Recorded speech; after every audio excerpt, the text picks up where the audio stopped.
Hi, I'm Gary Nutskin. I'm an attorney here with Credit Repair Lawyers of America. In this short video, I'd like to discuss the things that you as a credit repair professional should be looking for when repairing your client's credit. Let's talk about trade lines. First question you should ask is this yours? Ask that to your customer. Does this item belong to you?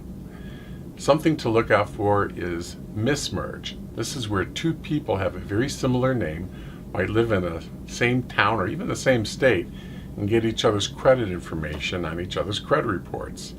We see it a lot. Find out if your consumer is a junior or a senior, because chances are even higher that he's going to have something on his credit report that doesn't belong to him. Even worse, if they live in the same household, I can almost guarantee they're going to have a mismerged credit file. Look at the trade line. Is the balance correct?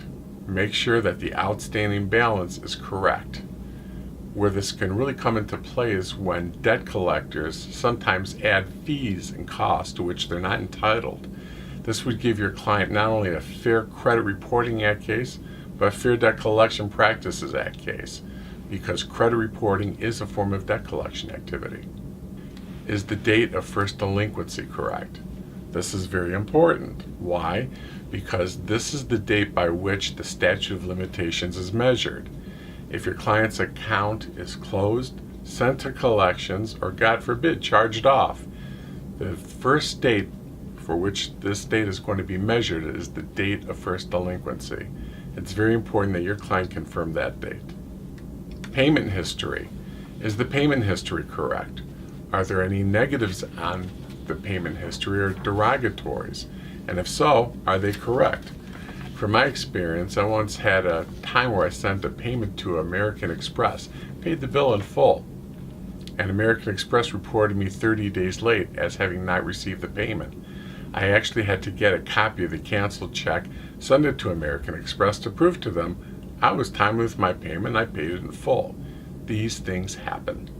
Is there more than one trade line on the credit report that's related to the same debt?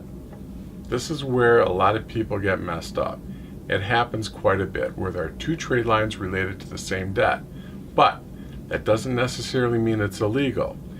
If creditor 1 had the account from, say, January to April, and then creditor 2 bought that same debt and reported it from May to December, as long as they're reporting different time periods, they can both report a trade line.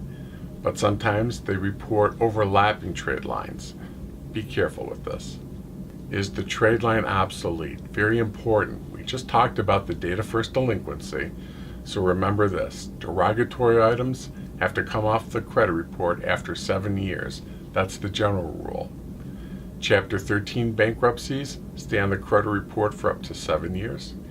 Chapter 7 bankruptcies stay on the credit report for up to 10 years. Judgments stay on the credit report for up to 7 years from the date that they were reported. And tax liens, these are a whole different animal. Tax liens stay on the credit report for up to 7 years from the date that they're paid. Remember these statutes of limitations. You might want to even think about keeping a cheat sheet on your desk. Well, there you have it. I'm Gary Nutskin. I'm an attorney here with Credit Repair Lawyers of America. If you have any questions or issues, call me. I always love to discuss all things credit, or you can email me. Thank you very much.